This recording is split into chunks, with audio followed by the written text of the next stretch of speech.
လောကမှာတရားထုတ်တယ်ဆိုတာအချိန်နဲ့အခါနဲ့ဆဲရိုက်တဲ့ဝါသနာနဲ့ကိုင်းညီအောင်မြတ်စွာဘုရားကကမ္မထာအမျိုးမျိုးကိုဟောကြားခဲ့တာလူတွေယောဂကုတဲ့ဆေးတောင်မှာပဲအမျိုးမျိုးဖော်ဆကြရတာဖြစ်တယ်တမျိုးတည်းမဟုတ်ဘူးအဲ့တော့မြတ်စွာဘုရားတရားတော်မှာလည်းပဲသမထဝိပဿနာတရားလို့အချုပ်အဖြစ်ပြောတော့တယ်ပဲသမထတရားဝိပဿနာတရားအမျိုးမျိုးရှိတဲ့ထဲမှာကိုယ်စရိုက်နဲ့ကိုင်းကြည့်တဲ့နှလုံးသွင်းတရားဟာအရေးကြီးတယ်ပေါ့နော်ကိုယ်စရိုက်နဲ့ကိုင်းကြည့်တဲ့နှလုံးသွင်းတရားကိုနှလုံးသွင်းမှယောဂနဲ့စိတ်တက်အောင်ပေးဆိုလို့ဖြစ်ပေါ်နေတဲ့စိတ်ရဲ့အခြေအနေတွေဟာပြောင်းလဲပြီးတော့ကောင်းတဲ့အခြေအနေတစ်ခုရနိုင်တယ်။ဒါကြောင့်မို့တမန်အဖြစ်တရားထုတ်တယ်ဆိုတာတမျိုးတည်းထုတ်နေရတာမဟုတ်။လောကမှာအာယုန်တွေကအမျိုးမျိုးရှိသည့်အတွက်ကြောင့်ကိုယ်စိတ်အခြေအနေမှာဘယ်လိုအာယုန်တွေနဲ့ကြုံတွေ့ပြီးဘယ်လိုပတ်ဝန်းကျင်နဲ့ရှိနေတယ်ဆိုတဲ့အပေါ်မှာစဉ်းကျင်သုံးသပ်ပြီးတော့ဘာတရားနှလုံးသွင်းရမလဲဆိုတာမျိုးမြတ်စွာဘုရားခွဲခြားပြီးတော့ဟောထားတာရှိတယ်အချို့အပြင်ပြောလိုက်လို့ရှိရင်မြတ်စွာဘုရားဟောထားတာကမ္မထာ40ကမ္မထာ40ဆိုတာကမ္မထာထုတ်တဲ့အခါမှာအာယုံပြုရမယ်ကမ္မထာရဲ့အာယုံအကြောင်းအရာ40လို့ဆိုလို့ရပေါ့နော်အဲ့ဒီမှာဒီမှာစင်ပွဲသွားတာတွေစင်ပွားသွားတဲ့ဟာတွေရှိသေးတယ်ပေါ့ဆေးတော့တဲ့အခါမှာကိုယောဂနဲ့ကိုင်းညီတဲ့ဆေးရှိတယ်လို့အထွေထွေယောဂပြောင်းနိုင်တဲ့ဆေးမျိုးလည်းရှိတာပဲကမ္မထာဆိုတာလည်းပဲအဲ့တိုင်းပဲကိုယ်မှာဖြစ်နေတဲ့အခြေအနေတစ်ခုပေါ်မှာကုစားရတဲ့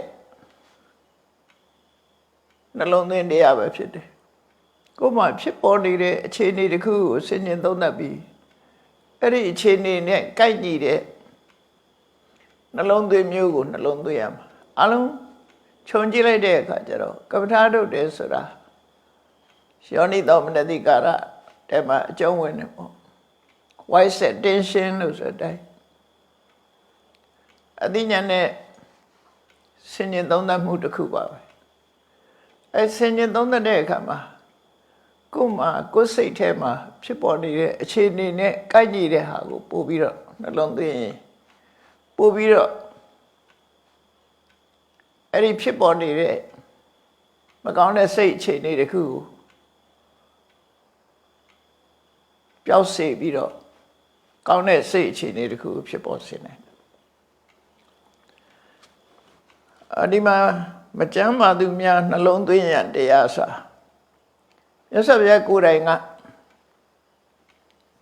အခြေအနေရဟောထားခဲ့တဲ့တရားတွေပဲအခြေအနေနဲ့ကိုက်ညီအောင်ဟောတဲ့တရားအဲ့တော့ဘယ်မှာဟောတာတော့ဆိုတဲ့ဒီသုတ်တန်လေးရဲ့အစမြတ်စွာဘုရားဟာဝိဇ္ဇိတိုင်းဝေသာလိမြို့ကုတ္တဂရတောင်းအာလာကျောင်းတိုက်ကိုရှောက်ရှိနေတဲ့အခိုက်မှာ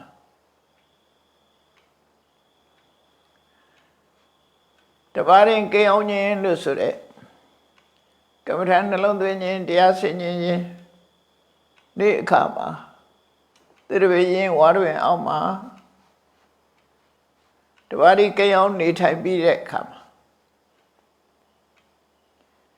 ကုဏဂရသလကျောင်းထဲမှာဆောက်လုပ်ထားတဲ့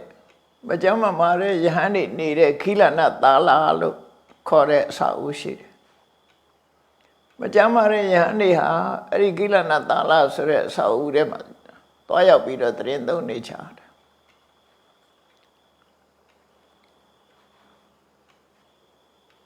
တရားတိုင်းတရားတိုင်း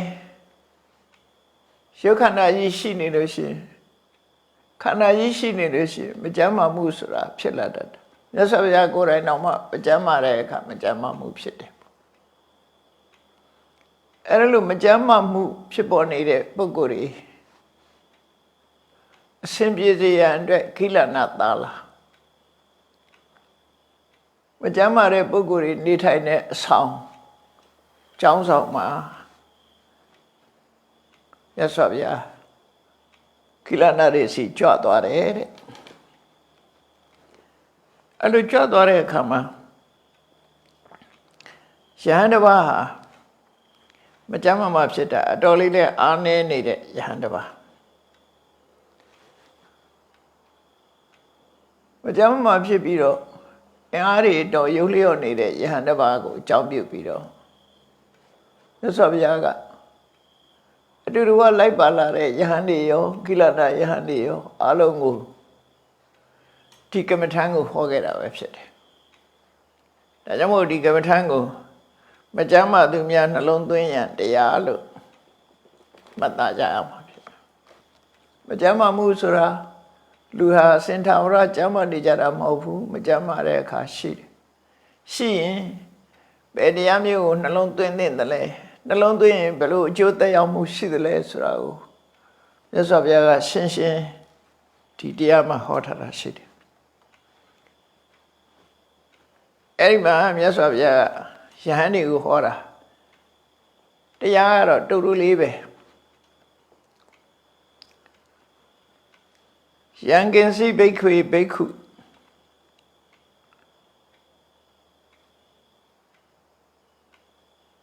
ထုပ္ပလံခိလနကံပင်စဓမ္မာနဝိဇဟန္တိဆိုလိုတဲ့အဓိပ္ပာယ်ကမကြမ်းမာလို့အင်အားလျော့ပါနေတဲ့မြည်သည့်ယဟန်ကိုပဲဖြစ်ဖြစ်ဟောဒီနှလုံးသွင်းရမည်တရား၅မျိုးသူနှလုံးသွင်းနေမယ်ဆိုရင်ဒီတရား၅မျိုးကိုသူလက်လွတ်မထားဘူးဆိုလို့ရှိရင်စင်တစိုက်နှလုံးသွင်းနေမယ်ဆိုလို့ရှိရင်တတိတံပါတိကင်ခံဒီအကျိုးကျေးဇူးကိုမျှော်လင့်ရတယ်တဲ့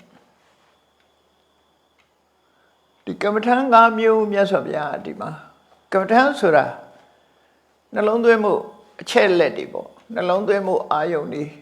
မြတ်စွာဘုရားပေးတာအဲ့ဒီ၅မျိုးကိုနှလုံးသွင်းမယ်ဆိုလို့ရှိရင်ဖော်ပြတဲ့အကျိုးကျေးဇူးကိုမျှော်လင့်နိုင်တယ်။ဘာလို့ဆိုတော့နစိရတေဝအာသဝနံခယအနာတဝံစေတောဝိမုတ်တိပညာဝိမုတ်တိဒိဋ္ဌိဝဓမ္မေတယံပညာသစ္စိကတ္တဝဥပတ္တံပစ္ဆဝိဟရတိအချုပ်ပြောလိုက်တာကယဟန္တာဖြစ်ဖို့တောင်မျှော်လင့်နိုင်တယ်လို့ဆိုလိုတဲ့အဓိပ္ပာယ်ဒီတရားနှလုံးသွင်းကိုဒီတရားကိုပကြမ်းမှာဖြစ်နေတဲ့အချိန်မှာစင်စစ်မပြတ်နှလုံးသွင်းနေမယ်ဆိုရင်တဲ့ဒီတရားတွေကသူ့ကိုရှင်တဲ့နှလုံးထဲမှာစွဲနေတဲ့အာသဝတရားတွေကုန်ပြီးတော့အာသဝကင်းတဲ့ရတ္တမေရတ္တဖို့မျက်မှောက်ဘဝမှာပဲကိုယ်တိုင်သိရှိပြီးပြည့်စုံတဲ့အနေအထားမျိုးရောက်ရှိနိုင်တယ်ဆိုလိုတာဒီ၅မျိုးကိုနှလုံးသွင်းလို့ရှိရင်ယဟန္တာအဆင့်ထိအောင်ဖြစ်နိုင်တယ်လို့ပြောတာမကြမ်းမှဖြစ်နေတဲ့အချိန်မှာဒါကိုအာယုဆုစိုက်ပြီးနှလုံးသွင်းရင်မကြခင်ကိလေသာအသွားတွေကုန်သွားတဲ့ယဟန္တာဖြစ်ကိုမျောလင်းလို့တောင်ရနိုင်တယ်လို့သာမအဖြစ်ပြောရင်တော့ကပ္ပရနှလုံးသွင်းလို့ပြောကြတယ်ဘာနှလုံးသွင်းရမှာလဲဘယ်ဟာကိုဆိုလိုတာလဲဆိုရသော်ဘုရားကသူ့နေရာနဲ့သူဟောတာနော်ကမ္မထန်တွေကအမျိုးမျိုးရှိတယ်သူအဲ့တော့နေမကောင်းတယ်မသားပြီးဆိုလို့ရှိရင်ဘယ်လိုတရားမျိုးကိုနှလုံးသွင်းရမှာလဲအဲ့ဒီမှာမြတ်စွာဘုရား၅မျိုးထုတ်ပြထားတာဣဒဘိက္ခွေဘိက္ခု အတုပါနုပတိကာယေဝိဟရတိပထမဆုံးကတော့လူတွေမှာကိုယ်ခန္ဓာကိုယ်ကိုလည်းတွေ့တာမှုဆိုတာမကင်းကြကိုယ်ခန္ဓာကိုယ်လည်းတွေ့တာမှုမကင်းတယ်လို့ကိုယ်နဲ့ယဉ်နှီးတဲ့ပုဂ္ဂိုလ်တွေကိုယ်ပတ်ဝန်းကျင်ရဲ့ပုဂ္ဂိုလ်တွေပေါ်မှာတွေ့တာမှုဆိုတာလည်းမကင်းဘူးတွေ့တာချင်းတတ်မဲ့ခြင်းလို့ဆိုတဲ့တဏှာရာဂပြောက်အောင်လုပ်ဖို့လိုအပ်နေတယ်အဲ့ဒီအချိန်မှာတွေ့တာစိတ်တွေများနေလို့ရှိရင်အသေးမဖြောင်းတဲ့အပြင်ဒုက္ခရောက်နိုင်တယ်ဘဝရဲ့အချမ်းပဲဒါကြောင့်မို့တွေ့တာမှုကိုရှော့ချဖို့ပထမဆုံးအထောက်အမဲ့ကမ္မထာနှလုံးသွင်းရမယ့်ကမ္မထာကတော့အတုပနုပတိကိုရောကိုပတ်ဝန်းကျင်ရောဆိုပါစို့ကိုခန္ဓာကိုယ်လေမတက်မတဲယွန်းစပွဲဆိုတဲ့အနေအထားမျိုးကိုဆင်ញင်သုံးသပ်ဖို့လိုတယ်ကိုယ်နဲ့ကြုံတွေ့နေရတဲ့ဆက်ဆံနေရတဲ့ပုဂ္ဂိုလ်ရဲ့ခန္ဓာကိုယ်ဟာလည်းပဲမတက်မတဲယွန်းစပွဲဆိုတာကိုဆင်ញင်တွေးတောကြံစည်နေဖို့လိုအပ်တယ်အတုပါနုပတိစာမတင်တယ်ဘူးဆိုတာကိုအချိန်ချင်းထပ်ထပ်အသိဉာဏ်နဲ့စူးစူးဆိုင်ဆိုင်ရှုပါရှုနေရမယ်အဲ့တော့ဘယ်လိုရှုရမှာတော့ဆိုကိုယ်ခန္ဓာကိုယ်ကြီးကိုကြည့်ပြီးတော့လေအော်ဒီခန္ဓာကိုယ်ကြီးဟာအပြင်ပန်းလေးရတာအရေးလေးနဲ့ဖုံးပြီးတော့အဝတ်တစားဆင်ရင်ထားလို့အဝတ်တန်စာတွေဆင်ရင်ထားလို့အမွှေးနံ့သားတွေအသုံးပြုထားလို့တန်ရှင်းနေတဲ့တတ်ရနေတယ်လို့ထင်ရပေမဲ့လို့ခန္ဓာကိုယ်တွေကအတွင်းပိုင်းကိုကြည့်လိုက်မယ်ဆိုလို့ရှိရင်မတရီစရာတွေနဲ့ပြည့်နေတယ်ခန္ဓာကိုယ်ကထွက်သမျှကိုယ်ပေါက်တော်ရအမာဝလို့ဆိုတဲ့အတိုင်းလူခန္ဓာကိုယ်ကထွက်တဲ့ဟာတွေကတခုမှနှစ်သက်စရာမရှိဘူးဆိုတော့တွေးတော့တာဒါကိုအတုပါလို့ခေါ်တာနော်မတက်မတဲ့ယွန်းစဝဲတွေကိုဆင်ញင်သုံးသပ်ရမယ်အဲ့ဒါမှဒီဆေးတောက်မှတွေ့တာမှုတတ်မဲ့မှုဆိုတဲ့ရာဂကိုဖျောက်လို့ရတယ်အဲ့တော့ကိုတွေ့တာနေခြင်းသူတစ်ပါးကိုတွေ့တာခြင်းအပြင်ဘဝကူမကောင်းနိုင်ဘူးအခုနေမကောင်းထက်မှသာဖြစ်နေပြီဆိုလို့ရှိရင်ကိုယ်ခန္ဓာကိုယ်ရဲ့မနှစ်မြို့စရာတွေကိုတွေးပါတဲ့ကိုတတ်သိလိမ္မာတဲ့အတိုင်းတွေးဆံမြင်မွေးခြင်းခြေသက်လက်သက်သွားအရေးဆိုတဲ့ခန္ဓာကိုယ်မှာမြင်ရတဲ့အစိတ်ပိုင်းတွေကိုကြည့်ပြီးဆံမြင်ဟာမတရိတရားကောင်းတယ်မွေးခြင်းဟာလည်းပဲမတရိတရားကောင်းတယ်အကယ်၍နန္ဒလိမ့်ကြခြင်းမထားပဲနေပဂရိအနတ်ဟာဆိုရတယ်ခြေသက်လက်သက်ဟာလည်းအလားပါပြင်ထားတဲ့အခါမှာနှစ်သက်စရာကောင်းသလိုထင်ရတော့လေခန္ဓာကိုယ်နဲ့ကွဲသွားတာနဲ့တပြိုင်နက်သိမ့်ထားစရာတခုမှမရှိဘူးသွားလို့ဆိုတာလေထို့တူပဲဒီတိုင်းနေမယ်သွားဆိုတာသူ့နေရာကအပြင်ရောက်သွားလို့ရှိရင်ဘယ်သူမှနှစ်သက်စရာကောင်းတဲ့အနေအထားမျိုးမရှိဘူးအရေးတူအရေးပါဆိုတာလေဒီတိုင်းပဲအဲ့တော့ခန္ဓာကိုယ်မှာရှိသမျှအရာတွေဟာဘယ်ရာသည်တန်ဖိုးရှိပြီးဘယ်ရာသည်နှစ်သက်စရာကောင်းတယ်လဲဆိုတာတွေးလိုက်လို့ရှိရင်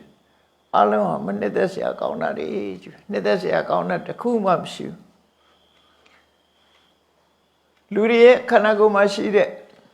ရှုပ်ပေါက်တွေကထွက်လာတဲ့အရာတွေမျက်စိကထွက်လာတဲ့မျက်ဝတ်မျက်ခြေနားထွက်လာတဲ့နှာဖာခြေနှာခေါင်းကထွက်လာတဲ့နှာခြေဆိုတာလို့ခန္ဓာကိုယ်မှာထွက်လာတဲ့ဗျပါးစပ်ကထွက်လာတဲ့တန်တွေးဘယ်နေရာကထွက်လာတဲ့အရာတစ်ခုတွေဟာမွေးကြိုင်ပြီးတော့ထွက်လာတာတစ်ခုမှမရှိဘူးနှစ်သက်စရာတစ်စုံတစ်ခုမှမရှိဘူးခန္ဓာကိုယ်အတွင်းဟာပုတ်သိုးပြီးယွန်းစရာကောင်းနေတဲ့မစင်ကြယ်တဲ့အရာတွေနဲ့ပြည့်နေတယ်ဆိုတာကိုဒါကိုနှလုံးသွင်းတာကိုအတုပနုပတိလို့ပြောတာ နော်မတင်တယ်ဘူးဆိုတာကိုတတ်နေတော့တွေးကြည့်လိုက်အဲ့လိုတွေးကြည့်ရတဲ့နဲ့ကိုတွေ့တာတဲ့ကိုရုပ်အစင်းပေါ်မှာတွေ့တာတဲ့သူများရုပ်အစင်းပေါ်မှာတွေ့တာတဲ့တဏှာရာကဖြစ်နေသေးတယ်ဆိုရင်ဒါမဟုတ်သေးဘူးတွေးလိုက်လို့ရှိရင်တော့တွေ့တာမှုတွေရောကြတော့မှသိကြတယ်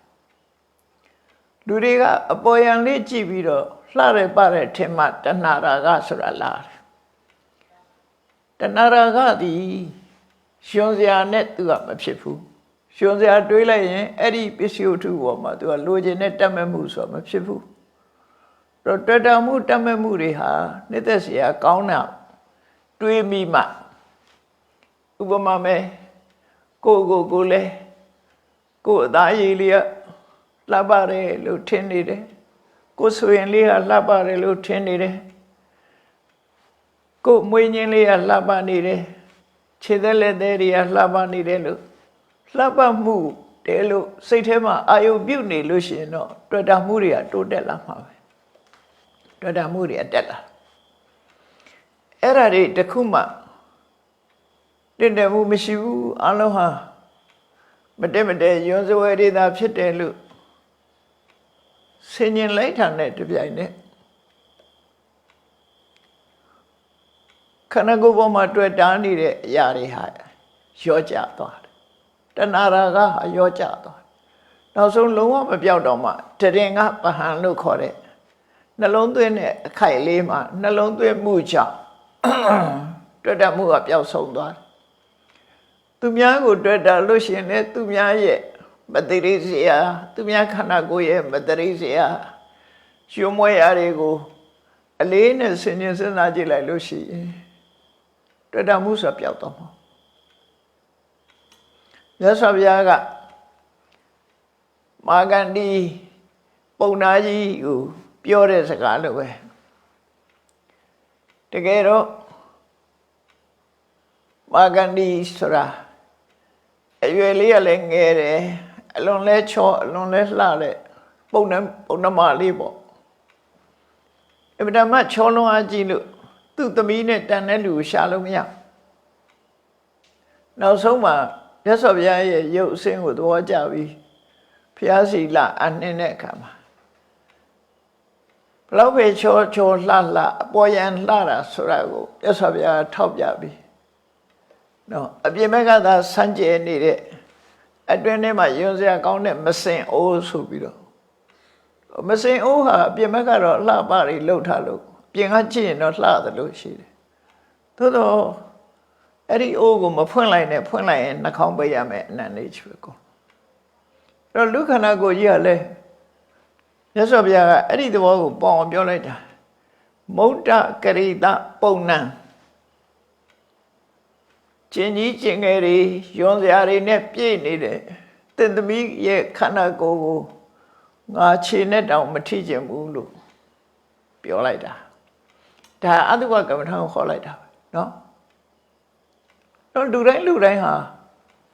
ကိုဖြစ်စေသူများကိုဖြစ်စေတွေ့တာမှုတွေဖြစ်လာတဲ့ဆိုလို့ရှိရင်ဒါကိုနှလုံးသွင်းရမှာဘလို့ယွန်းစရာကောင်းနေတာတွေနဲ့ပြည့်နေတယ်လေဆိုတော့နှလုံးသွင်းရအဲ့ဒါလို့နှလုံးသွင်းလိုက်လို့ရှိရင်တော့တွေ့တာမှုဆိုတဲ့တော့ကတည်ငါအဖြစ်ငြိမ့်သွားမှာပဲရှုပါများတဲ့အခါကျတော့သူဟာထက်သန်လာမှုမဖြစ်တော့ဘူးဘာလို့ဆိုအတုဝကမ္မထာရှုပါများလာတဲ့အခါမှာအပေါ်ယံနေမကြည့်တော့ဘဲနဲ့အတွင်းကိုသာမြင်နေသည့်အတွက်ကြောင့်ရသော်ဘုရားလိုပါရာပိဏံတံဖုတိတုံနာဣစေခြေတော်လေးနဲ့တောင်မထိကျင်ဘူးဆိုတဲ့ဟာမျိုးဖြစ်လာရှင်စရာဖြစ်လာတယ်ဆိုလို့ရှိရင်တော့ရာဂရောကြပြီးနောက်ဆုံးပျောက်သွားမှာဖြစ်တယ်နှလုံးသွင်းမှများတဲ့အခါကျတော့ဖြစ်လာတဲ့ရာဂဟာအရှိန်မရှိတော့ဖြစ်တဲ့အခွင့်အရေးကလည်းနည်းလာတယ်ဖြစ်လာလိုက်အတုဝကမ္မထာနဲ့နှိမ့်လိုက်ဖြစ်လာလိုက်အတုဝကမ္မထာနဲ့စဉ်းစားလိုက်ဆိုရင်သူ့ကိုချိုးနှိမ်ပြီးသားဖြစ်သွားတော့ နောက်ဆုံးမှာလုံးဝပျောက်သွားနိုင်တယ်အဲ့ဒါကိုဆိုတာနော်အဲ့ဒီမှာအယိုးစုကမ္မထာအထုတ်တဲ့ပုဂ္ဂိုလ်တွေဟာလည်းပဲဒီလိုပဲအတုဝကမ္မထာနဲ့ကာကတတတိထဲမှာပါတဲ့အလုံးခြုံထားတဲ့ထဲမှာရဟန်းတစ်ပါးဟာဒီကိုနိုင်ငံမှာအဋ္ဌိကကမ္မထာလို့ဆိုသူရဲ့ခန္ဓာကိုယ်ဟာအယိုးတွေနဲ့တိဆောက်ထားတယ်ဆိုတာတကယ်ကြည့်ရင်လည်းတကယ်သိတာပဲအခုခေတ်မှာဆိုရင်တော့ဤပညာတွေကလည်းရှိတယ်လေဒီ X-ray နဲ့ရိုက်ကြည့်လိုက်လို့ရှိရင်အယိုးတွေဟာခန္ဓာကိုယ်ကြီးကမြင်နေရတာပဲအယိုးတွေပဲမြင်ရမှာပဲเนาะကိုယ်ကိုယ်လည်းကြည့်လို့ရတဲ့အနေထားပဲကိုယ်ကိုကြည့်လို့မရရင်လည်းအယိုးစုတွေကိုကြည့်လိုက်ရင်ငါလည်းဒီတိုင်းပဲငါခန္ဓာကိုယ်ထဲမှာလည်းဒီတိုင်းပဲရှိတယ်လို့အပေါ်ယံကိုခွာပြီးတော့အတွင်းထီအောင်ကြည့်လိုက်တဲ့အခါမှာအယိုးတွေကြီးပဲမြင်လာနိုင်တယ်လှုပ်ရှားသွားလာနေတဲ့အရာတွေအလုံးကိုအယိုးစုနဲ့ပဲအယိုးစုမြင်နေကြဖြစ်သွားပြီးတော့အယိုးလိုပဲမြင်နေတဲ့ skeleton ဆိုတဲ့အယိုးပုတ်အယိုးရုပ်ကြီးပဲမြင်နေမှာရှုရများရင်အဲ့လိုဖြစ်လာအဲ့ဒီယဟန်တစ်ပါးဟာအယိုးစုကမ္မထံပွားတော့ဘသူကြည့်လိုက်အယိုးပဲမြင်နေတယ်နောက်ဆုံးမှာအနုရဏပူရာကအိမ်သားနဲ့စိတ်ဆိုးပြီးထွက်လာတဲ့အမျိုးသမီးတူနဲ့လမ်းမဆုံးတော့အဲ့ဒီမျိုးသမီးကအဖော်ရလို့ရညာဆိုပြီးတော့ရဟန်းကိုတွေ့တဲ့အခါမှာပြုံးပြတော့သူ့သွားကိုမြင်လိုက်တယ်အဲ့ဒီသွားလေးကနေပြီးတော့ဆက်ပြီးပါတယ်မြင်သွားတော့ဆိုအယိုးစုတွေမြင်သွားတယ်နောက်ကသူ့ရဲ့မျိုးသားနောက်ကလိုက်လာပြီးတော့အရှင်ဘုရားဒီနာအမျိုးသမီးတယောက်သွားတာမတွေ့လိုက်ဘူးလားလို့ဆိုအဲ့ဒီဟန်ကဘာမိတ်ရှိတော့ဆိုနာဘိသန္နာမိအိဋ္ဌိဝါပုရိသောဝါအိဋ္ဌိဝါပုရိသောဝါဤတောကတော်ဒီနာသွားတာအမျိုးသားလားအမျိုးသမီးလားငါမသိလိုက်ပါဘူးအယိုးစုကြီးတစ်ခုတော့သွားတယ်ဒီနာသွားတာမှန်တယ်အယိုးစုတစ်ခုတော့ဒီနာဖြတ်သွားတယ်လို့ပြောအဲ့တော့ကမ္မထာရဲ့အာယုံကြောင့်မို့လို့သူဟာအယိုးစုလိုပဲမြင်လိုက်တော့တာအမျိုးသမီးလို့တော့မသိလိုက်တော့အဲ့ဒီကမ္မထာသာလက်ကင်မရှိဘူးဆိုရင်တွေ့တာမှုဆိုတာဖြစ်လာနိုင်တယ်ပေါ့ဒါကြောင့်မို့လို့မကြမ်းမာတဲ့ပုဂ္ဂိုလ်တွေဟာကိုယ်ခန္ဓာပဲဖြစ်စေကိုယ်နာမှာပြုစုတဲ့ပုဂ္ဂိုလ်ရဲ့ခန္ဓာမှာပဲဖြစ်စေအလုံးဟာနှစ်သက်ဖွယ်ရမကောင်းဘူးယွန်းစရာအတိဖြစ်တယ်ဆိုတာကိုအချိန်ချင်းထပ်တွေ့တာမှုတွေပြောက်ကင်းသည့်ထီအောင်နှလုံးသွင်းလိုက်ပါတဲ့အဲ့ဒီနှလုံးသွင်းလို့ရှိရင်တဏှာရာဂကိုဖယ်ခွာပြီးတော့နောက်ဆုံးအသိဉာဏ်နဲ့တက်သွားပြီးယဟန္တာထီအောင်ဖြစ်သွားနိုင်ပါတယ်ဒါကမ္မထာတစ်ခုနော်ကမ္မထာတစ်ခုပေးတာ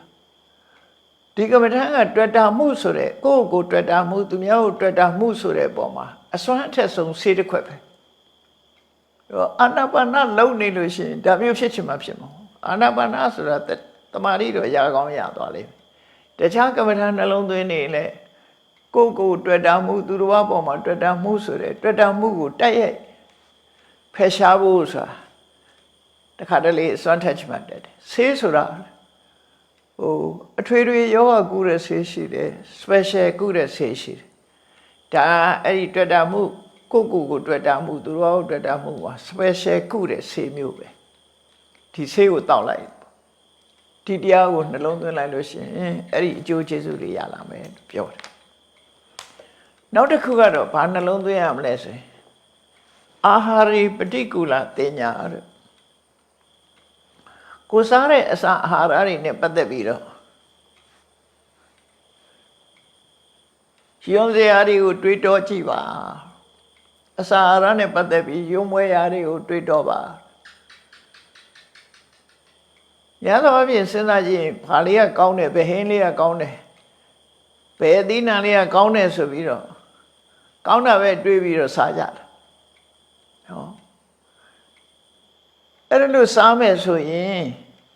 ရတ္တတဏှာကိုဖယ်ရှားနိုင်မှာမဟုတ်ဘူးဒွေရင်ဒီကြိုက်တယ်လို့လည်းဒွေရင်ဒီလေးပါ ကျက်သားကြိုက်ရင်လည်းကျက်သားလေးနဲ့အဲ့လိုလူတွေဟာကြိုက်လို့စားတဲ့အဆင့်မျိုးရောက်သွားတယ်မြတ်စွာဘုရားကိုယ်တိုင်ကအစာအာဟာရစားတာဟာခန္ဓာကိုယ်တည်တံ့ပြီးကျန်းမာဖို့စားတယ်ဆိုတဲ့အတွေးကိုတွေးခိုင်းတာပြီသားအဲ့လိုမတွေးဘဲနဲ့ကြိုက်လို့စားတာမျိုးဆိုရင်ရတ္တတဏှာလွှမ်းမိုးလာမှာပဲအဲ့လိုမဖြစ်ရအောင်မကျန်းမာဖြစ်နေတဲ့အချိန်မှာဆိုလို့ရှိရင်ကိုစားတဲ့အစာအာဟာရရဲ့အနေထားတစ်ခုကိုဆင်ញင်သုံးသပ်ပြီးတော့ကြည့်ရိုးရိုးလေးပဲတွေးကိုစားတော့မဲ့ထမင်းကိုစားလိုက်ပြီးပါဇက်ထဲထည့်လိုက်တဲ့အချိန်ကစပြီးတော့ပကံထဲမှာရှိတဲ့ထမင်းပါဇက်ထဲရောက်သွားတဲ့ထမင်းဟင်းမတူတော့ဘူးပါဇက်ထဲရောက်သွားပြီးပြန်ထွေးထုတ်ပြီးဘယ်သူမှစားမှာမဟုတ်တော့ပါဇက်ထဲမရောက်ခင်တော့သူများကိုကြွေးလို့ရသေးတယ်ထမင်းပကံထဲကထမင်းဟင်းကြွေးလို့ရတယ်ကိုယ်ပါဇက်ထဲရောက်သွားလိုက်တာနဲ့တပြိုင်နက်ခန္ဓာကိုယ်နဲ့လည်းထိတွေ့လိုက်ရောအတွင်းနဲ့လည်းထိတွေ့လိုက်ရောယွန်းစရာဖြစ်သွားတယ်ခွေးအံပတ်လို့ဖြစ်သွားသူကစားမှာမဟုတ်တော့အဲ့လိုမျိုးဆင်ញင်ရမယ်လို့ဆိုလို့တယ်နော်အဲ့ဒါဆိုလို့ရှိရင်ငါစားလိုက်တဲ့အစာအာဟာရလေးဟာအပြင်ဘက်မှာသာဖွဲ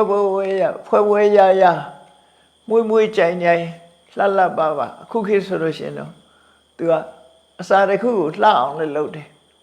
မျက်စိပတာရဖြစ်အောင်လှအောင်လည်းပြင်တယ်ပြီးရင်အနံ့လည်းကောင်းအောင်လုပ်တယ်ပြီးတော့ဝါလိုက်တဲ့အခါမှာတချို့အစားအစာကျွတ်မြည်အတန်လေးလည်းကောင်းအောင်လုပ်ထားတယ်နောက်ရှားပေါ်ရောက်တဲ့အခါအထိတွေ့လေးလည်းကောင်းအောင်လုပ်ထားတယ်ဥပမာပူရမယ့်ဟာဆိုကော်ဖီဆိုရင်ပူလေးရှေးကဲမုတ်ဆိုအေးလေးဒါအထိတွေ့ပဲကောင်းပြင်ဆင်ထားကြတာအရသာလည်းကောင်းအဲ့လိုအလုံးချိန်ကြည့်လိုက်မယ်ဆိုရင်စားတဲ့အချိန်မှာမျက်စိရဲ့မြင်ကွင်းလည်းလှတယ်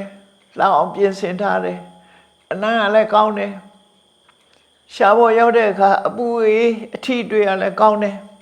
အဲ့မှာရှားကိစ္စမဟုတ်သေးဘူးเนาะအနံ့လေးကလည်းကောင်းတယ်အနံ့ကလည်းအနံ့မကောင်းရင်လည်းမရဘူးအနံ့လည်းကောင်းတယ်အထိတွေ့လည်းကောင်းတယ်ရှားရဲ့အရသာမှလည်းကောင်းတယ်ဆိုအဲ့ဒီ5မျိုးနဲ့ပြည့်စုံတဲ့အစာအာဟာရမျိုးဟာအပြင်ပန်းမှာကြတော့ဒီဟာတွေအကုန်လုံးကောင်းနေတယ်သို့တော့ပါဇက်ထဲရောက်သွားလို့လောက်ပဲရတာကောင်းတာပဲဖြစ်ဖြစ်အဲ့ဒီအစာရဲ့ဒီအရေးချင်းတစ်ခုကပြတ်သွားတယ်ယွန်းစရာပဲရောက်သွားတယ်ပါဇက်ထဲထည့်လိုက်တာနဲ့ယွန်းစရာဖြစ်သွားပြီအစာတစ်ခုစားတဲ့အခါမှာစဉ်းစားပြီးတော့ကြည့်ကော်ဖီတောက်တယ်ဆိုတော့ကော်ဖီတောက်တယ်ဆိုရင်ကော်ဖီပူလေးတောက်ချင်တဲ့ပုဂ္ဂိုလ်ကအေးနေရင်မကောင်းအဲ့တော့ပူတာအေးတာကိုသိတာပါတော့ဆိုလို့ရှိရင်ဖုဒ္ဓဘာယုံကိုသိတဲ့ကာယဝိညာဉ်စိတ်ဖြစ်တယ်အဲ့ဒီအချိန်မှာဒီအချိန်မှာအရသာမဟုတ်သေးဘူးပူတာအေးတာဖုဒ္ဓဘာယုံနဲ့ဆိုင်တယ်နောက်ပထမဆုံးကကော်ဖီအနံ့ကလေးကမှုေးတယ်ဒါနှာခေါင်းနဲ့ဆိုင်ရှာနဲ့ကိုမဆိုင်သေးဘူးနှာခေါင်းနဲ့ဆိုင်တယ်အထီးတွေ့ကာယပတာရနဲ့ဆိုင်တယ်ရှားပေါ်ရောက်တဲ့အခါမှာခါကြိုက်တဲ့လူကခါလေးချိုလေးကြိုက်တဲ့စိမ့်လေးကြိုက်တဲ့လူကစိမ့်လေး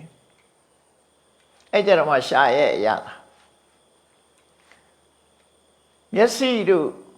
နားတို့နဲ့မတူအစာစားတာဘာပဲဖြစ်ဖြစ်ပါဇက်ထဲထည့်လိုက်တာနဲ့တပြိုင်နက်အနံ့အရင်ရတယ်ပြီးရင်ပူတယ်အေးတယ်မာတယ်ပြော့တယ်ပြီးတဲ့အခါမှဝါလိုက်တော့မှအရသာဒီသုံးခုဟာဖြစ်လာသုံးမျိုးခံစားရတယ်အဲ့တော့အနံ့နဲ့ပတ်သက်ပြီးခံစားရတာကြတော့ခန္ဓာပတာရခန္ဓာဝိညာဉ်လို့ခေါ်တယ်အထီးတွေ့အပူအေးနဲ့ပတ်သက်ပြီးခံစားရတာကြတော့ကာယဝိညာဉ်ဖုဒ္ဓဘာယုံလို့ခေါ်တယ်အရသာအကျမ်းမှာစီဝဝိညာဉ်ရတ္တယုံတော့ဒီသုံးခုဟာခန္ဓာယုံဆိုတဲ့အနံ့ရဲ့ရတ္တယုံဆိုတဲ့အရသာရဲ့အထီးတွေ့ဆိုတဲ့ဖုဒ္ဓဘာယုံဒီသုံးခု ပေါင်းသွားတာအဲ့ဒါကြောင့်မြတ်စွာဘုရားကဒိဋ္ဌိဒိဋ္ဌမတ္တန်တရားထဲမှာမုတေမုဒ္ဒမတ္တန်လို့ဒီသုံးခုကိုဟောတာနော်ပါဇတ်ထဲလိုက်လို့ရှိရင်မုတေမုဒ္ဒမတ္တန်ဘာသိရမလဲအနံလည်းသိတယ်အထီးတွေလည်းသိတယ်ရတာလည်းသိတယ်သုံးမျိုးအဲ့သုံးမျိုးဟာစားတိုင်းသတိထားကြည့်ဒီသုံးမျိုးတွေ့လိမ့်မယ်သို့တော့အာဟာရေပฏิကူလတင်ညာဆိုတာကြတော့ကိုစမ်းလိုက်တဲ့အစာဟာပါဇတ်ထဲမရောက်ခင်ထိအောင်တန်ရှင်းတဲ့တဲ့ရတယ်ပါဇတ်ထဲထည့်လိုက်တာနဲ့တပြိုင်တည်းယွန်စရာဖြစ်သွားပြီဒါပါဇတ်ထဲပဲရှိသေးတဲ့ယွန်စရာဖြစ်သွားပြီမျိုးချလိုက်လို့ဘိုက်ထဲရောက်သွားပြီအစာကြေချက်သွားပြီးတဲ့နောက်မှာဆိုလို့ရှိရင်တော့အနန္တကပူဆိုးလာတယ်စားတော့ကတော့တပြောတစ်ပါးကြီးထမင်းဝိုင်းမှာစားကြတယ်အစာကြေသွားလို့အဲ့ဒီအစာအာဟာရတွေရဲ့ပြောင်းလဲမှုနဲ့ခန္ဓာကိုယ်ကထွက်လာပြီဆိုတဲ့အခါကျတော့တွိုင်းလက်ထဲဝင်ပြီးတယောက်တည်းပဲအဲ့ဒါကိုတွေးခိုင်းတာဖေဟာဒါမဟုတ်ဘူးလားဆိုဟုတ်တယ်ဒါကကမ္မထမ်းလားဒါကမ္မထမ်းပဲနော်အစာအာဟာရဟာပါဇတ်ထဲမရောက်ခင်လေးတင်ကောင်းတာပါလားဟိုဘက်ရောက်သွားတာနဲ့တပြိုင်နက်အကုန်ယွန်းစရာပါလားဆိုအာရိပတိကုလတင်ညာဆိုအဲ့ဒါပြောတယ်နော်အဲ့ဒါထိအောင်တွေးထားလို့ရှိရင်တွေ့တာမှုဆိုတာမရှိတော့အစာအာဟာရနဲ့ပတ်သက်ပြီးတွေ့တာမှုရတ္တတနာဆိုအများကြီးရောနေသွားပြီစားရတဲ့ကိုကချမ်းသာဖို့အတွက်စားတယ်အသက်ရှိဖို့အတွက်စားတယ်ကြိုက်လို့စားတာမပါတော့သက်ရှိဖို့အတွက်စားတယ်ဆိုတဲ့အဓိပ္ပာယ်မျိုးရောက်တယ်စားလိုက်တဲ့အစာဟာလည်းမမောစရာမရှိဘူးဇာတ်ထဲမရောက်ခင်လေးတွေပဲတန်ရှင်းတယ်ဇာတ်ထဲရောက်သွားတဲ့နောက်ကလေးကမတန်ရှင်းတော့နောက်ဆုံးမှာခန္ဓာကိုယ်ထွက်လာတယ်စားလိုက်တဲ့အစာကနေခွဲရမ်းချပြီးထွက်လာတာမျက်စိကထွက်ရင်မျက်ခြေအနေနဲ့ထွက်တယ်နှာခေါင်းကဆိုနှာခြေအနေနဲ့နားနှစ်ဖားခြေအနေနဲ့ထွက်တယ်ပါးစပ်ကတရွေးအနေနဲ့ထွက်တယ်အံပတ်အနေနဲ့ထွက်တယ်နောက်တပြားတွေရွန်စရာတွေအနေနဲ့ပဲပြန်ထွက်လာတယ်စားတော့ကတော့တပြောတစ်ပါးသွားတော့တယောက်တည်းအဲ့ဒါကြောင့်ဒီအစာအာဟာရဒီလိုလေးပဲတွေးပါဒါတွေးခိုင်းတာကမ္မထာထုတ်တယ်ဆိုတာမှန်ကန်တဲ့အတွေးနဲ့တွေးတာပဲတွေးတာကိုသမ္မာသင်္ကပ္ပလို့ခေါ်တာဒီမှာတွေးမှသိမှမတွေးရင်မသိဘူးမတွေးပဲနေရင်ကောင်းတယ်ပဲထင်တာလေအဲ့ဒီထီအောင်တွေးကြည့်တာကိုအာဟာရေပฏิကူလတင်ညာလို့ခေါ်တယ်ဝိသုရိမေမှာတော့တွေးပုံတွေးနည်းတွေအများကြီးပြထားတယ်အဲ့တော့တမန်အားဖြင့်ထင်ရှားမဲ့ဆိုရင်ခုလောက်တွေးနိုင်ရင်ကိုမဆိုးအာဟာရေပฏิကူလတင်ညာဆိုတာကိုစားတဲ့အာဟာရပေါ်မှာမတရိစရာယွန်စရာကောင်းတယ်ဆိုတဲ့အမှတ်တင်ညာနဲ့စားပါလို့ဒီလိုပြောတာနော်အဲ့ဒါဆိုရင်အစာအာဟာရပေါ်မှာမမောတဲ့တဏှာရတ္တတဏှာကိုဖယ်ရှားနိုင်ပါတယ်အဓိကကတော့မြတ်စွာဘုရားတရားတော်တွေဟာတဏှာတတ်တဲ့တရားတွေတဏှာအဓိကဖြစ်တယ်တွေ့တာမှုကိုဖယ်တဲ့ဟာတွေ့တာမှုဖယ်မှမုံတိမှုဆိုတာလည်းဖယ်လို့ရတယ်ကြံတဲ့ကိလေသာတွေကိုလည်းဖယ်လို့ရတယ်လူတွေရဲ့တဏှာမှာဒုက္ခအပေးဆုံးကဘာလဲဆိုရင်တဏှာပဲတဏှာရဲ့အမြစ်ကဘယ်သူတော့ဆိုအဝိဇ္ဇာအမှန်မသိတဲ့မြတ်သူခိုင်းနေမှာပဲဒီတဏှာရှင်သန်နေမှာနော်အဝိဇ္ဇာနဲ့တဏှာကိုအမြစ်လို့ပြောအပြန်လှန်သူတို့ကအမြစ်ပဲဒီနေရာမှာတဏှာကိုအဝိဇ္ဇာနဲ့တဏှာဆိုတဲ့ပရိစ္ဆေသမုပ္ပါမှာဒီတဘာဝတရားနှစ်ခုကိုဖယ်ရှားနိုင်မှာအဲ့ဒီပဲဘဝတစ်ခုကနေတစ်ခုကိုပို့ဆောင်နေတာတဏှာသာလည်းဖြစ်တယ်သို့တော့အဝိဇ္ဇာမပါဘူးလားဆိုအဝိဇ္ဇာရဲ့လောက်ကင်ဆောင်ရွက်မှုကပါတော့ဆိုအဝိဇ္ဇာကအမှန်မသိအောင်ကာကပေးတာတကယ်အလုံးလုံးနေတာတဏှာအလုပ်တယ်တဏှာအတွက်တာတယ်အဝိဇ္ဇာကပုံမှန်မမြင်ရအောင်သူကဖုံးပေးတာဖွက်ပေးတယ်ဖုံးပေးတယ်နော်မလှတာကိုလှတယ်ထင်အောင်အဝိဇ္ဇာမနစ်သက်စရာကောင်းတာကိုနှစ်သက်စရာကောင်းတယ်လို့အဝိဇ္ဇာလေးကဖုံးပေးတာဖုံးပေးတော့တဏှာကတွေ့တာပေးတယ်သူတို့ကပူးပေါင်းပြီးဆောင်ရွက်နေကြတာ ဒါကြောင့်မို့တန်တရားလဲတယ်ဆိုတဲ့နေရာမှာအဝိဇ္ဇာနဲ့တဏှာဒီနှစ်ခုကအဓိကအဝိဇ္ဇာနိဝရဏနံတဏှာတန်ရောစနာနံလို့မြတ်စွာဘုရားတုတ်တန်နေမှာဟောအဝိဇ္ဇာဆိုတဲ့ဆုပ်ပိတ်မှုရဲ့တဏှာဆိုတဲ့တွေ့တာမှုရဲ့ဒီနှစ်ခုနဲ့ပဲတန်တရားထဲမှာခီးသွားနေကြရတယ်အဝိဇ္ဇာကကာပေးလိုက်တဏှာကသဘောကျလိုက်အဝိဇ္ဇာကကာပေးလိုက်တဏှာကသဘောကျလိုက်နေလူတွေဟာဒုက္ခမျိုးမျိုးရောက်နေကြတာလှုပ်ဆောင်နေတာကတော့အဓိကလှုပ်ဆောင်နေတာတော့တဏှာပဲဒါကြောင့်မို့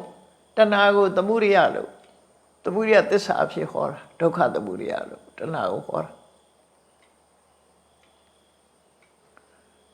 ဘဝနိတိကာဘဝပောနုဘဝိကာဘဝတစ်ခုဖန်ဆင်းတဲ့အခါမှာလည်းပဲတဏှာအနေဖန်ဆင်းသွားတယ်ဆိုတဲ့အဓိပ္ပာယ်ကိုဟောတာဒါကြောင့်မို့ဒီတဏှာကို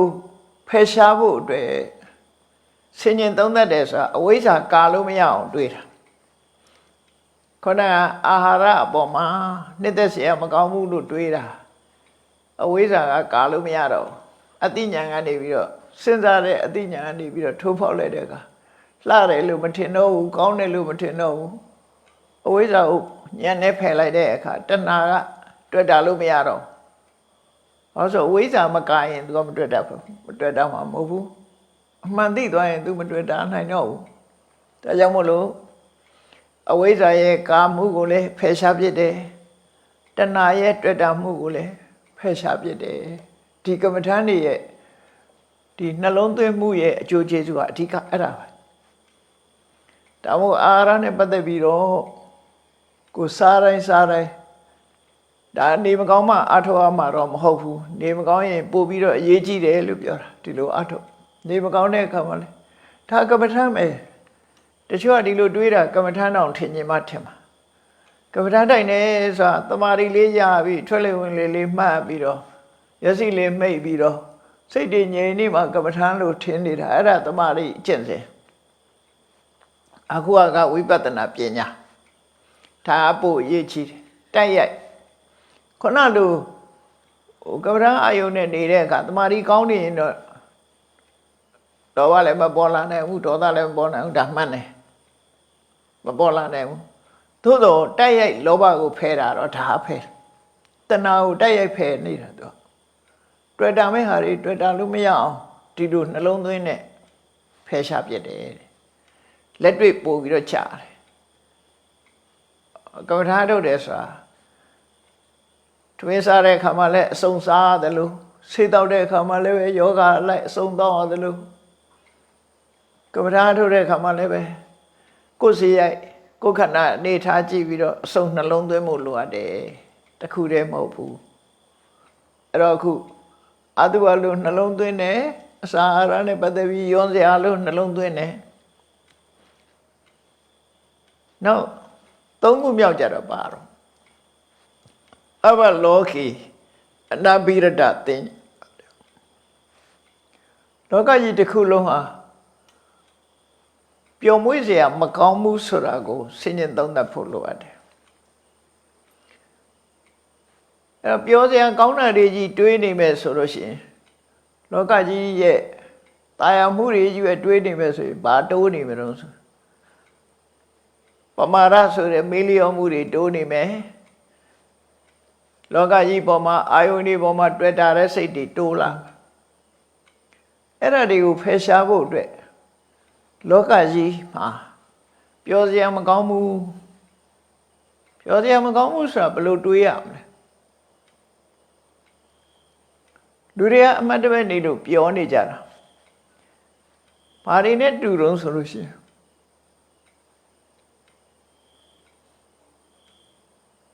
ချက်တွေလှောင်ထားတဲ့ချက်ချင်းတွေကချက်တွေလိုပဲလက်သားယုံပို့ထားတဲ့နွားတွေလိုပဲဟိုတယ်တွေမှာရေကန်နဲ့ထည့်ထားတဲ့ငါးတွေလိုပဲမကြခင်ဟင်းအိုးတဲ့ရောင်းအောင်မဲ့အနေအထားမျိုးတွေဖြစ်တယ်လူတိုင်းဟာမကြခင်သိဆုံးရမယ်ဆိုတာအဘယ်ချိန်တော့ပြောစရာရှိတော့နော်အချိန်မြေးသိတိုင်းနေဆိုတာအ အချိန်မြေယောဂဖြစ်နိုင်တယ်လောကကြီးထဲမှာအချိန်မြေတစ်ခုဖြစ်နိုင်တယ်ဆိုတာကိုတကယ်ပြောစရာဆိုတာမရှိဘူးစိုးရိမ်ထိတ်လန့်နေရတဲ့အနေအထားမျိုးပဲရှိတယ်ကိုယ်ခန္ဓာကိုကြည့်မယ်ဆိုမြတ်စွာဘုရားကခန္ဓာကိုရထားတာဟာဒုက္ခကြီးရထားတာပါတဲ့လူတွေကတော့တရားဝါတွေကတော့အလို့မထင်ဘူးဘဝရထားတာချမ်းသာဒုက္ခရထားတယ်လို့ထင်တယ်မြတ်စွာဘုရားအဲ့လိုမဟုတ်ဘူးရှုခန္ဓာကြီးကိုကြီးရတာဒုက္ခရထားတာပဲတဲ့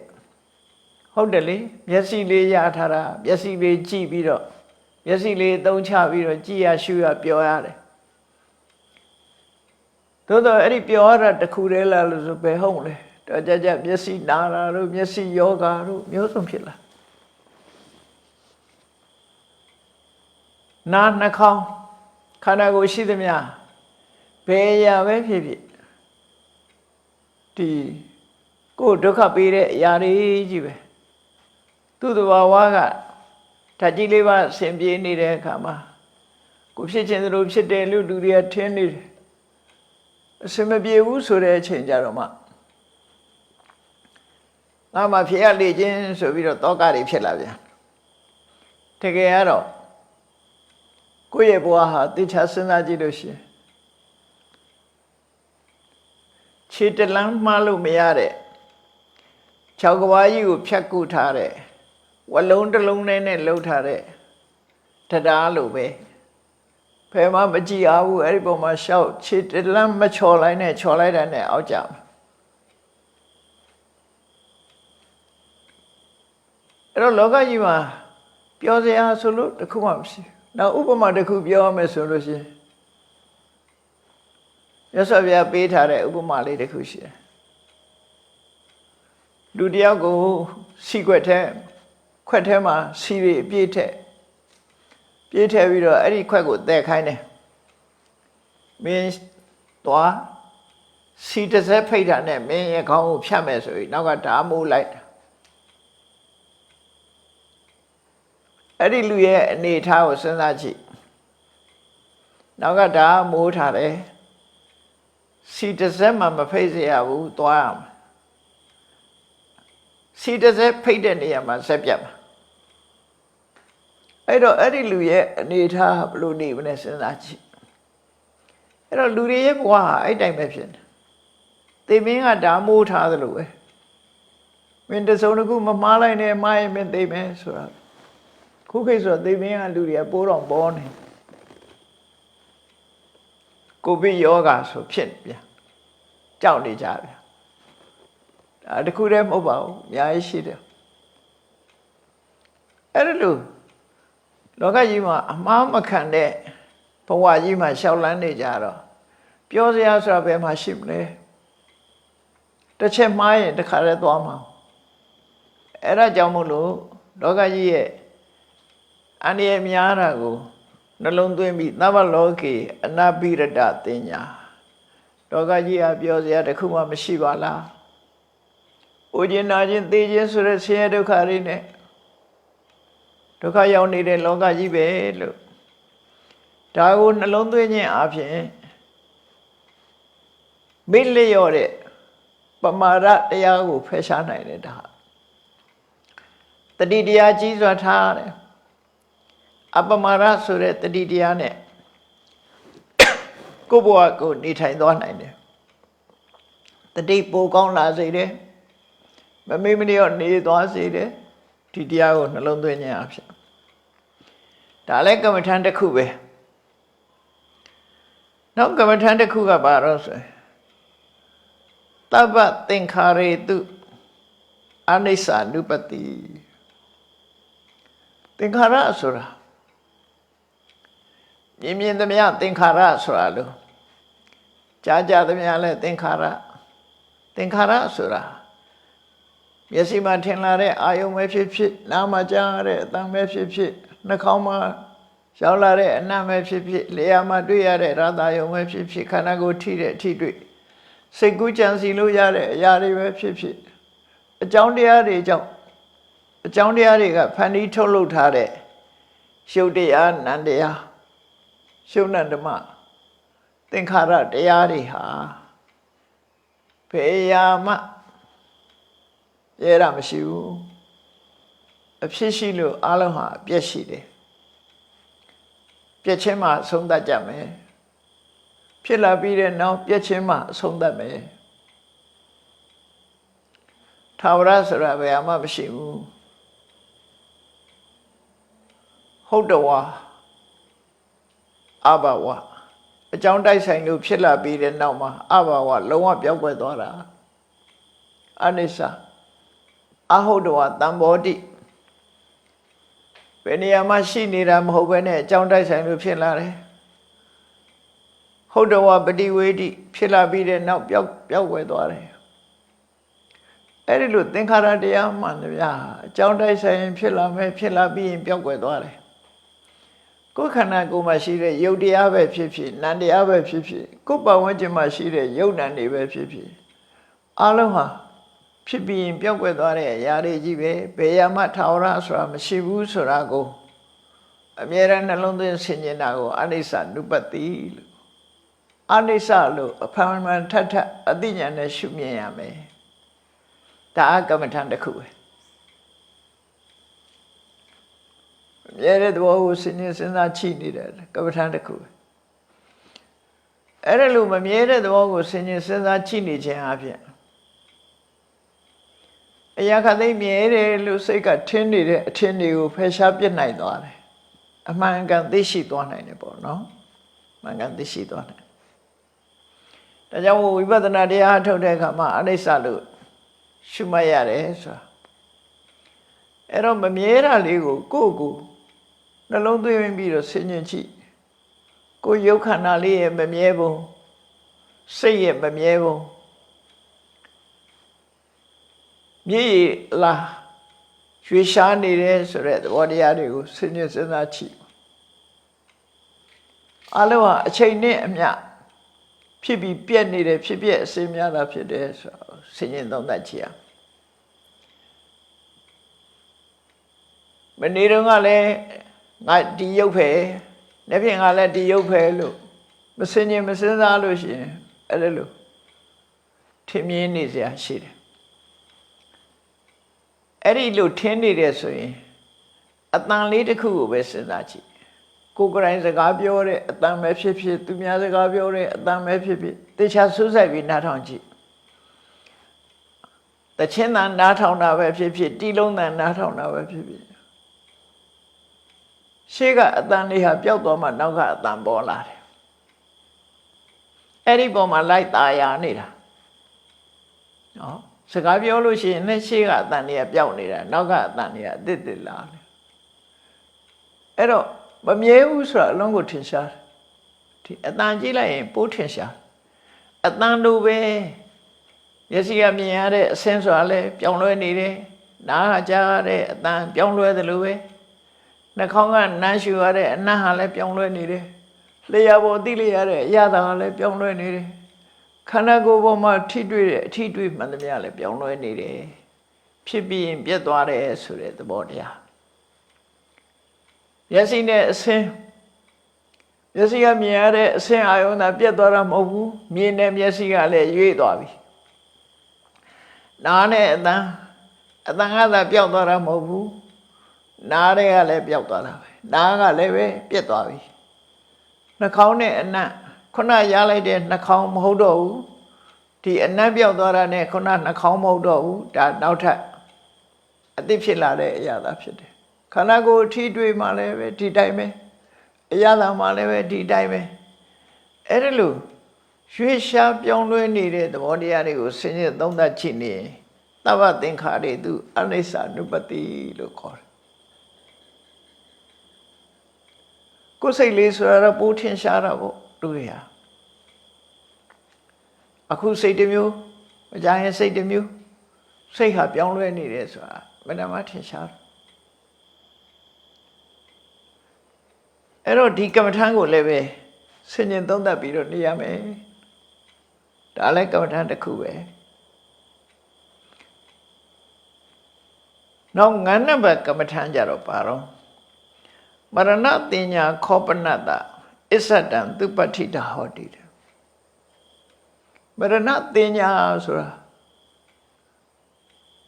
တရားမယ်ဆိုတဲ့အမှတ်သားတရားမယ်ဆိုတဲ့အမှတ်တင်ညာမပြောက်စင်းနဲ့ကိုမသိဘူးလို့မထင်နဲ့လို့တို့ဆိုလို့တရားမယ်သိခြင်းတရားဟာလူတိုင်းဖို့မြဲတယ်လူရဲ့အသက်ဟာအဗ္ဗဓမ္မတို့တောင်းတယ်အသက်မှန်သမျှသေဆုံးကြီးမှာပဲအဆုံးသတ်တယ်ဆိုတာ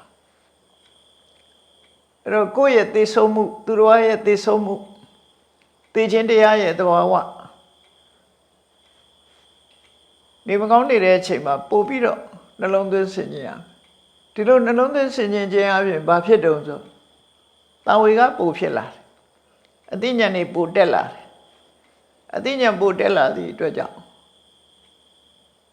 သိခြင်းတရားကိုရင်ဆိုင်ဝန်းလာတယ်လို့ဆိုတချို့ကတော့သိခြင်းတရားကိုဆင်ခြင်သုံးသပ်ဆိုရင်ကနေ့ခေတ်မှာဆိုရင်ဒါအားပေးစကားမဟုတ်ဘဲနဲ့6တယ်လို့တောင်ထင်ကောင်းထင်တယ်အမှန်ကတော့အမှန်သိအောင်ကြိုးစားခြင်းသာလည်းဖြစ်တယ်မှန်သိခြင်းဟာစိတ်ကိုရဲရင်ထက်မြက်စေတယ်ပေါ့တရားမှဆိုတာကိုသိလာတဲ့ပုဂ္ဂိုလ်တရားဟာကိုယ့်ကိုရဲရင်ထက်မြက်စေတယ်စိတ်အားတွေတက်လာတယ်အဲ့တော့သိခြင်းတရားဆိုတာအချိန်မီဖြစ်ပေါ်နိုင်တယ်လို့ကိုယ်ဆင်ញင်သုံးသပ်ဖို့ဗတ္တမအရေးကြီးတယ်လို့ဆိုလို့ကိုယ်တဏ္ဍာမှာဆင်ញင်သုံးသပ်နေရမယ်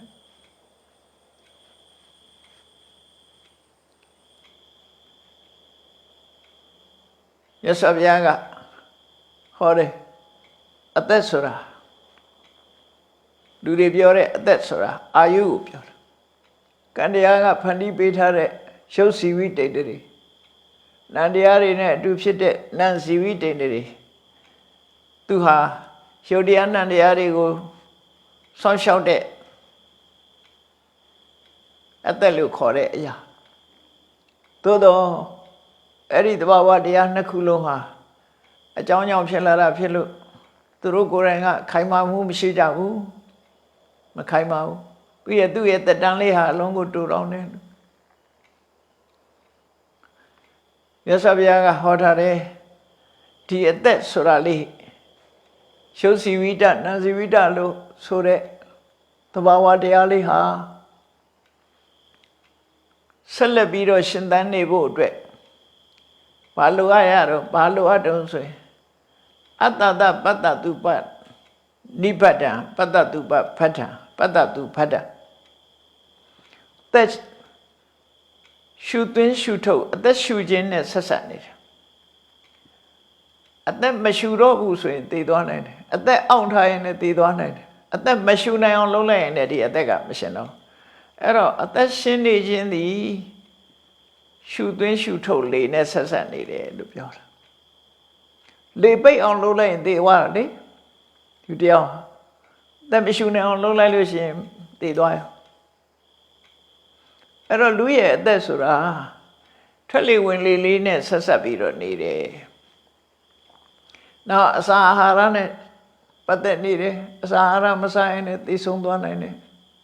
ထွက်လေဝင်လေနဲ့ပတ်သက်တဲ့အစာအာဟာရနဲ့ပတ်သက်တယ်အဲ့တော့သူကသူရက်တိနိုင်စွာမရှိဘူးသူ့ကိုအကူအညီတွေနဲ့သက်ရှင်နေရဥပမာဘာနဲ့တူတော့ဆိုရင်ဖျောင်းနိုင်မီလေးဖြစ်ဖြစ်စီမီခွက်လေးဖြစ်ဖြစ်ထွန်းထားကြည့်လိုက်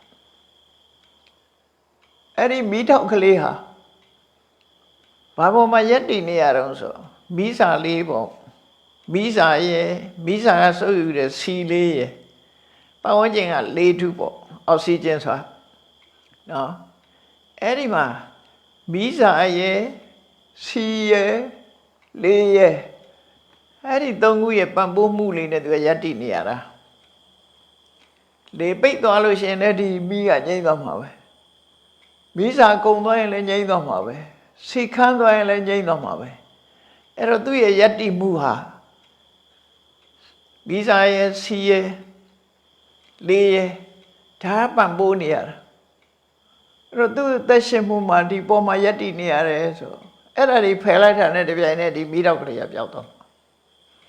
အဲ့ဒါလိုပဲလူရဲ့အသက်ဟာလည်းပဲအသက်ရှူသွင်းနေတာတို့အစာအာဟာရတို့ဒီဟာတွေပေါ်မှာရပ်တည်ပြီးတော့နေရတာဖြစ်တယ်တခုခုပျောက်ကွယ်သွားတာနဲ့ဒီအသက်လေးဟာဆုံးရှုံးသွားမှာပဲသိချတယ်ဒါကြောင့်မို့လို့လောက်ပဲကျမ်းမာနေနေလူတွေကအဆီးနဲ့တွေးလိုက်လို့ရှိရင်လည်းသိသွားကြတခုခန္ဓာကိုယ်ထိလိုက်တာနဲ့သိဆုံးသွားကြတာတွေအများကြီးအသက်အန္တရာယ်လို့ပြောကြတာလူတွေအသက်ကအန္တရာယ်အမတန်များတယ်အမတန်မှနူးညံ့သိမ်မွေ့တယ်သူ့ထိမ့်ဖို့အလွန်ခက်တယ်ကိုဗစ်နဲ့တွေ့လို့ negative ဖြစ်သွား positive ဖြစ်သွားရင်လည်းခံရဗျာသိနိုင်တာပဲလေအဲ့တော့သေစရာအကြောင်းတွေကအလွန်များလို့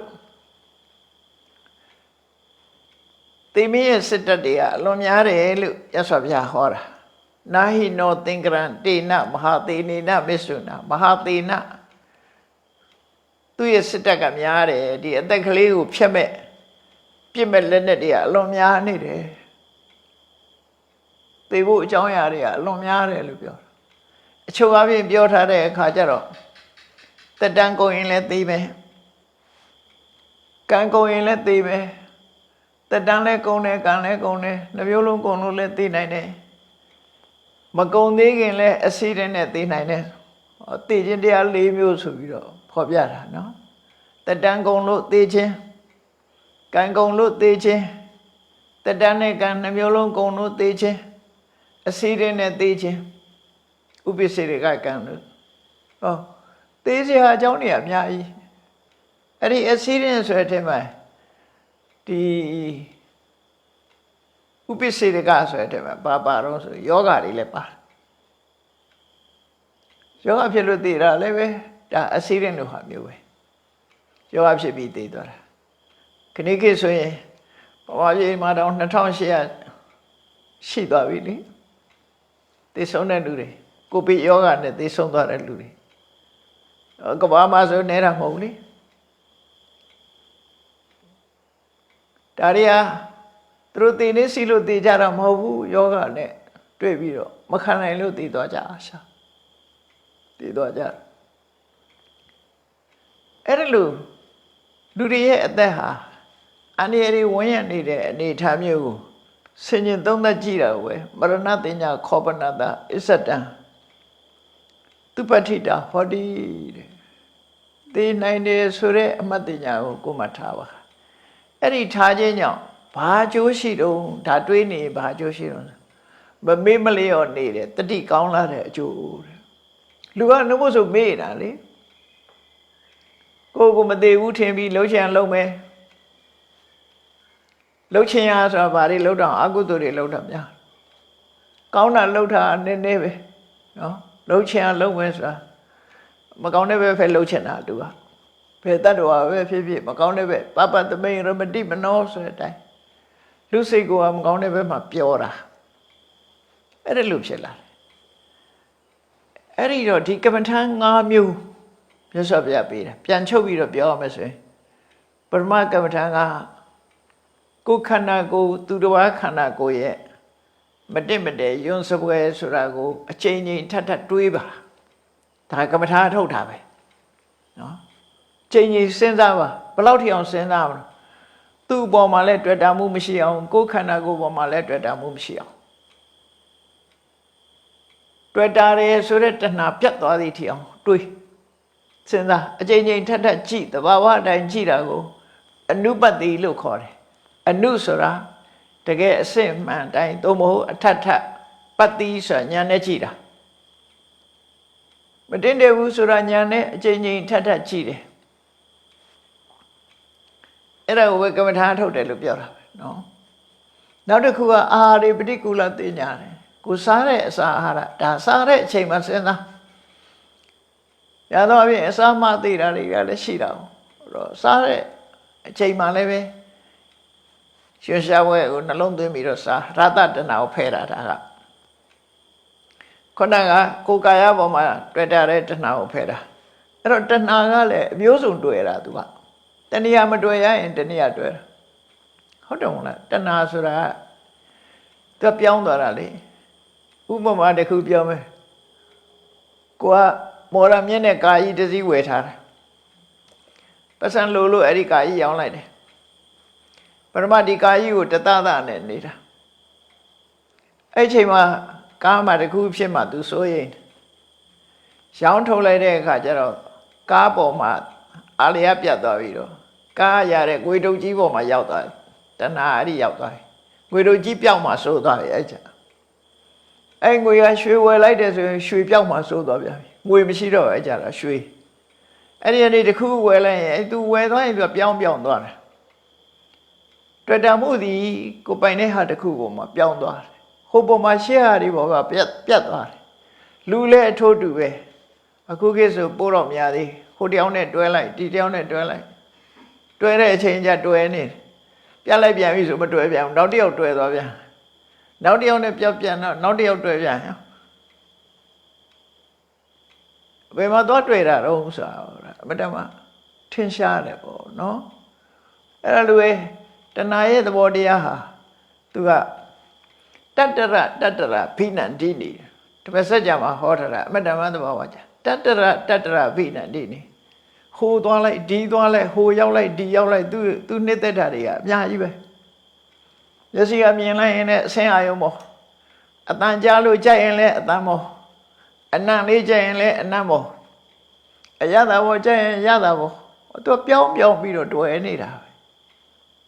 သူသွားနေတာပဲမရဘူးတစ်ခုကပြီးတစ်ခုပြီးပြောင်းတယ်အဲ့ဒါကြောင့်မို့လို့ဒီတဏှာတွေပျောက်ကင်းအောင်ကြိုးစားအထောက်ရတာဖြစ်တယ်ပေါ့လောကကြီးရဲ့ပြောစရာမကောင်းတာကိုလည်းပဲစဉ်းကျင်စဉ်းစားရမယ်သင်္ခါရတရားတွေရဲ့မမြဲတဲ့သဘောတွေကိုလည်းအချိန်ချင်းထပ်စဉ်းကျင်သုံးသပ်ရမယ်နောက်ဆုံးမှာဘဝမှာသိဆုံးခြင်းနဲ့ဆုံးသတ်ရတယ်ဆိုတဲ့သိခြင်းတရားကိုလည်းပဲကိုယ့်ရင်နဲ့နှလုံးထဲမှာအမြဲတမ်းတတိနဲ့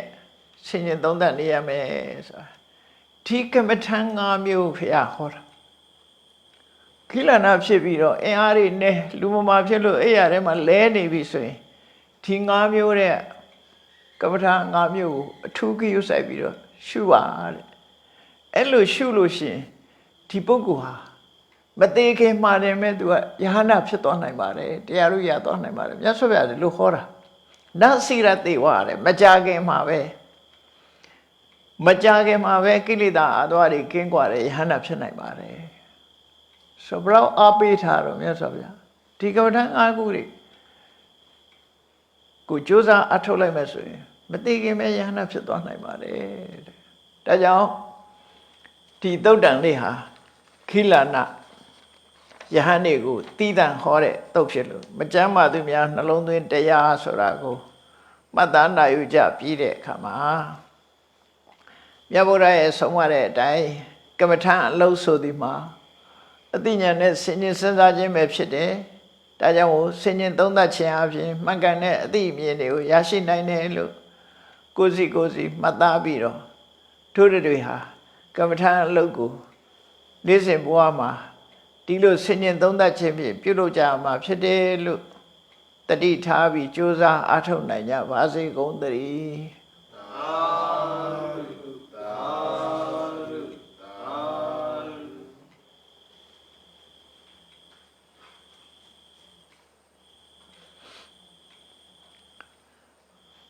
ရှိစေချမ်းနော်အလုံးအာယုပြုပြီးတော့ထားကုသိုလ်ရှင်များအထောက်အာယုပြု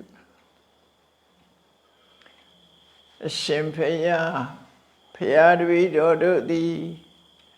ဓမ္မအတိညာရရှိစေရန်ရှိတန်ကြလျက်ဓမ္မသဘင်ဆင်ရင်ကျင့်ပါပြုလုပ်ကြ၍အမတဒါနာဓမ္မဒါနာတရားအလှတော်ကိုပေးလူကြပါကုန်၏တရားတော်မြတ်ကိုရိုသေလေးမြတ်စွာမမတ်သားသာအာယုံထားလျက်နာကြားကြပါကုန်၏တရားတော်မြတ်ကို တတဗဝတ္ထုအစုစုတို့ဖြင့်ပူဇော်ကြပါကုန်၏ယနေ့ယခုအာထုတ်ပြုလုပ်ကြရသောဤကောင်းမှုဤကုသိုလ်စုစုသည်နိဗ္ဗာန်ချမ်းသာ၏အကြောင်းထောက်ပံ့ဖြစ်ပါစေတည်းဤကောင်းမှုဤ